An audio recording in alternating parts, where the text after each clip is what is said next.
Hello class, this is a tutorial for installing VirtualBox and the Cloudera Quickstart virtual machine. I'll be installing on Mac OS X, but a Windows install should be very similar. Okay, so first open up a web browser and navigate to the VirtualBox downloads page. Then you want to grab the appropriate distribution of VirtualBox.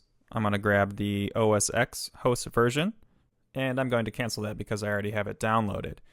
Next, you want to navigate to the downloads page for the Cloudera Quickstart machine. The current version is 5.2.x. And we want to download the virtual machine for VirtualBox. And again, I already have the file downloaded, so I'm going to cancel this download. The virtual machine comes compressed in a 7-zip format, so you may need some extra software to decompress it. For Windows, 7-zip works just fine. And for Mac, I recommend the Unarchiver.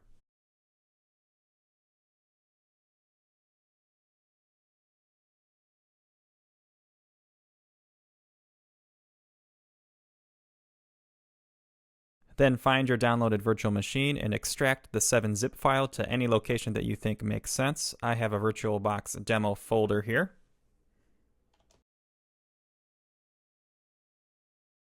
Extracting this large file takes a while, so I'm going to skip the video ahead. We then need to install VirtualBox. So double click on the DMG if you're following along on Mac. And then I'm just going to double click on the package. It's a very simple install. Hit continue, continue. Install. I need a password. This also takes just a second, so I'm going to skip ahead. Then I'm just going to put VirtualBox in my dock and launch it.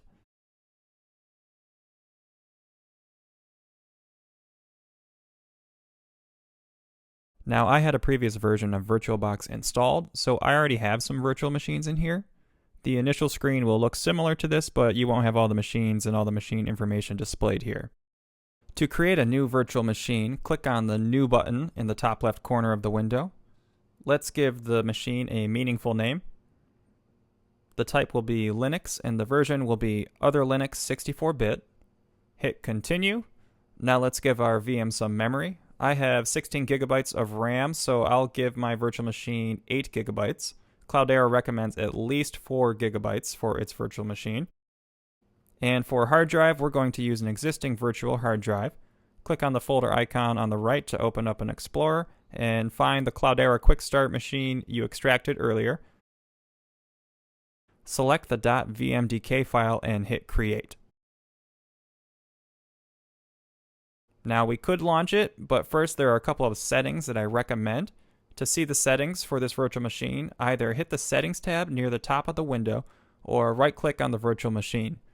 Under General, click on the Advanced tab and change Shared Clipboard to Bidirectional so that you can copy and paste text back and forth from the host and the guest. And for drag and drop, click Host to Guest. It would be nice if we could have a bidirectional drag and drop feature, but guest to host does not actually currently work in VirtualBox for Linux guest machines. We can, however, drag files from our host machine to the virtual machine. Then under System, click on the Processor tab. I have a quad-core computer, so I'm going to give this virtual machine access to all 4 cores. I highly recommend giving the machine as many cores as you have to increase performance, especially with boot up time. However, don't assign more cores than you physically have, even if they're hyper-threaded. That doesn't count, so only assign physical cores to the virtual machine. Then make sure your machine is selected and hit the Start button at the top of the window. And even with 4 cores assigned, this will take a little while to launch, so I'm going to speed up the video.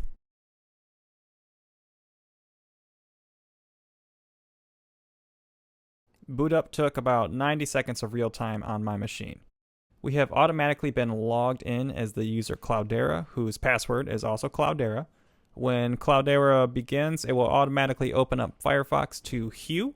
Hue is a user interface for Hadoop and many other tools in the VM. To sign in, the username and password are both Cloudera. Then it will check your configuration. It should be fine. Let's hit next, and we'll install all of the examples. This will take a little bit, and it doesn't really look any different when it's done installing, but it is. Hit next. Next. And let's hit Hue Home just to see it.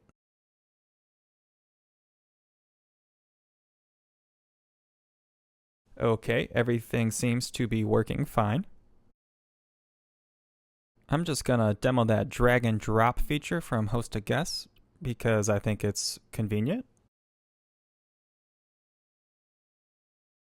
And to demo the shared clipboard, I'm going to open a web browser on my host machine and copy a link and paste that into the web browser on my guest virtual machine.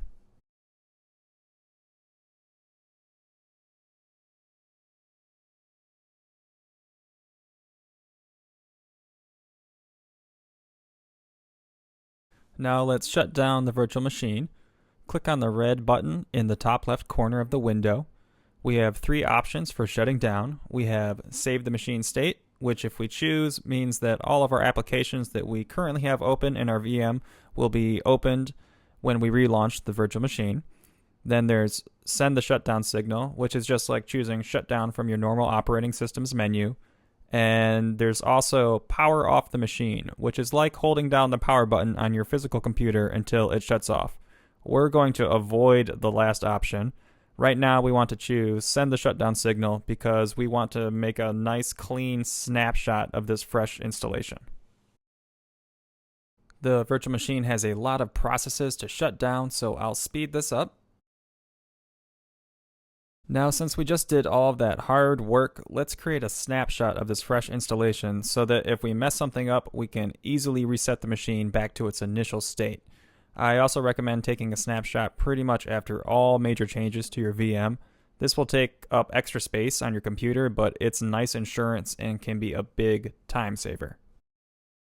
To take a snapshot, click the Snapshots tab in the top right corner of the window. With your VM selected, click on the camera icon to take a snapshot. Name it Fresh Install and hit OK. That's it. You are now virtual.